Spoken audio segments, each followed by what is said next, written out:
Relax एकदम relax पाय relax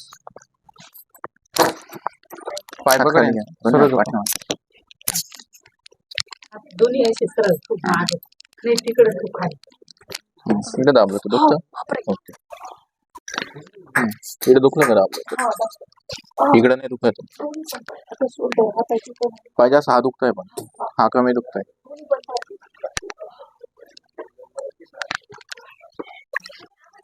दुखलं का इथं इकडे कमी इकडे जास्त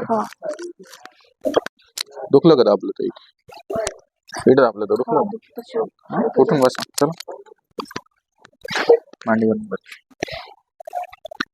आता मी काय सांगतो नीट बघा तुमच्या मणक्यामध्ये दोन ठिकाणी प्रॉब्लेम मानेमध्ये C456 आणि कमरामध्ये L45L5 आता तुमच्या मानेमध्ये चौथ्या पाचव्या आणि सहाव्या मणक्यात गॅप पडून कमीत कमी 10 ते 12 वर्ष कमीत कमी ज्याच्या आधीचा पण असेल पण दोन्ही मणक्यामध्ये त्याच वेळेचा गॅप पण आता काय झालं त्याच्यात ज्या गाद्या असत्या त्या हळूहळू बाहेर सरकल्या आता मानेमधली जी नस आहे गॅप पडून भरपूर दिवस झाले पण त्याच्यातलं कार्टिलेज असतं ते आता फाटून बाहेर आलं ती जी नस आहे की तुमच्या ब्रेनला छातीला पाठीला शोल्डरला टेनिस एल्बोला दोन्ही हाताला कनेक्ट म्हणून मानेपासून तुमचे दोन्ही हात दुखता जड पडता बधीर पडता रग लागते कळ लागते मग येत हो की नाही रात्रीपासून हात जास्त जे मी सांगतो ते मला सांगायचं लावलं आता त्यालाच म्हणतात सर्वायकल स्पॉन्डिलायसिस तुम्ही ज्या कुशी झोपले तो हात जड पडणार दुखणार सुजणार आणि खांद्यावर झोपले की खांदा भयंकर दुखणार आता तीच नस शादलं का नाही इकडे दाबलं तर दुखतं हेच नस डोक्याला का नाही डोक्यावर मागून दुखतं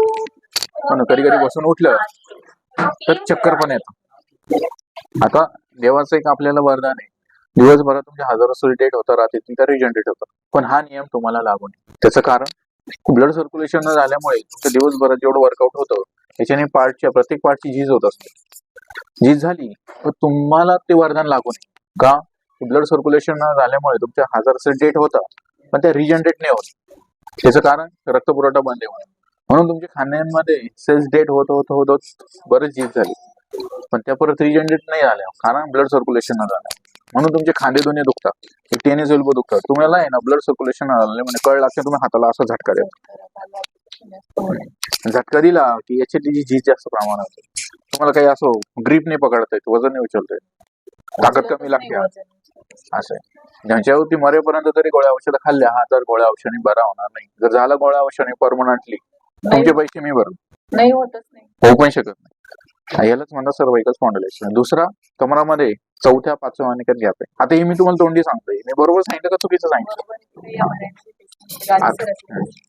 आता दुसरा गॅप सांगतो कमरामध्ये चौथ्या पाचव्या आणि सहाव्या मणक्यात गॅप त्याच्यामध्ये वरशिडी खाली सरकून कार्टिलेज बाहेर आलं तो पण आधीचा गॅप पण जसं जसं कार्टिलेज म्हणजे गादी जशी जशी सरकली बाहेर आली तिथून सायटिका नावाची नस जपली म्हणून कमरापासून दोन्ही पाय दुखता जड पडता रग लागते कळ लागते मग यात जास्त चालता येणार नाही उभं राहता येणार नाही मांडी घालता येणार नाही गुडघ्या बसता ज्या दिवशी तुम्ही वाकून काम केलं जास्त प्रवास केला विनावेळचं काम केलं जास्त वाकून काम केलं हा त्रास भयंकर होतो म्हणून पाय दुखता जड पडता बधीर पडता रग लागते जास्त चालता येत नाही उभं राहता येत नाही टॉयलेटला गुडघ्या बसता येतात याला सायटिका प्रॉब्लेम आहे हेच MRI मध्ये स्पष्ट दिसेल बरोबर कसं चुकीचं आहे हे तुम्ही आधी मायात आले असते काहीच गरज नव्हती त्या पैसे तुम्हाला बरं घरी पाठवलं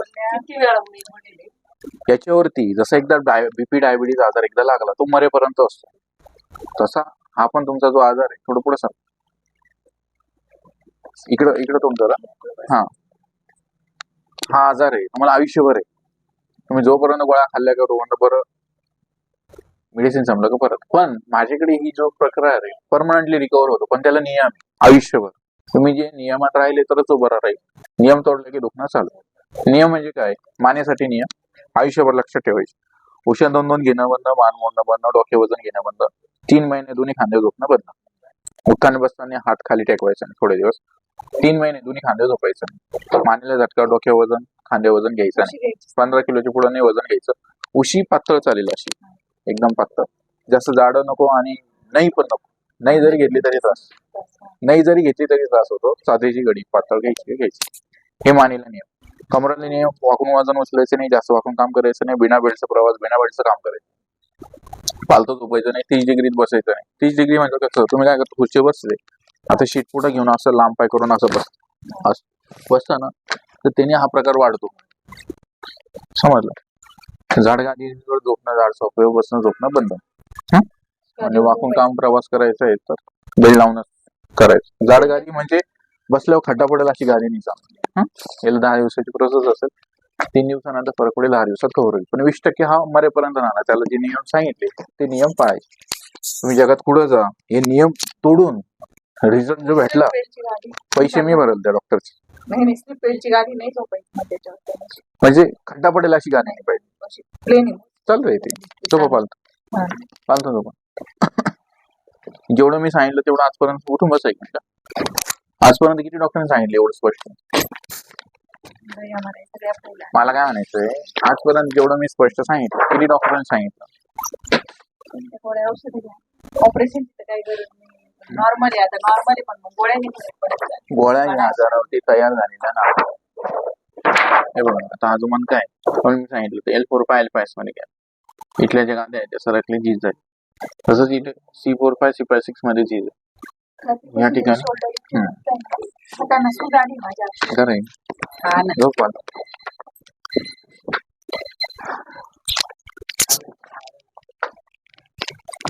हात खाली. काम काय घरातलंच असतं ना? गाडी चालवायची ओके. गाडी चालवता म्हणून हे जास्त प्रकार होत आहे. याला बेल्ट लावूनच आणि बेल्ट लावलेलाच होता. आणि सांगतो त्या पद्धतीने गाडी चालवायची. तू गाडी वाढली नाही ना, गाडी चालवा काय अडचण नाही. पण मग हा पाहिला होतं ते ऑपरेशन वगैरे 1-2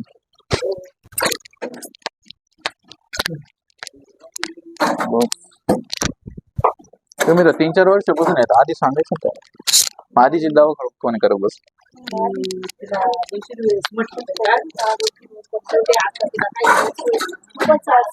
जाऊ दे, एक्सपिरियन्स आला ना बाकीच्या डॉक्टरांचा. भरपूर आला.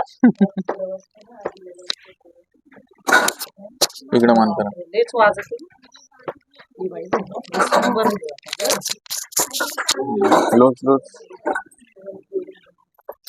तुमचा लगेच डेंजर प्रॉब्लेम आज आहे ना तरी आवाज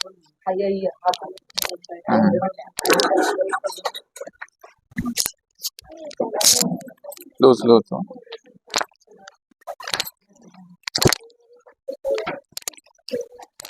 पुढे झोपा. माझ्याकडे सगळं पुढं त्रास कमरवरती हात. खालचा पाय सरळ, खालचा पाय सरळ, खालचा सरळ करा. रिलॅक्स एकदम. पाय इकडे, डोकं मोठं डोकं इकडे, पाय त्रास. खालचा पाय रिलॅक्स रिलॅक्स. पाय पकड यांचा, सरळ झोपा. दोघी सर बस असं सांग. वरती मान, खाली मान. बस रिलॅक्स.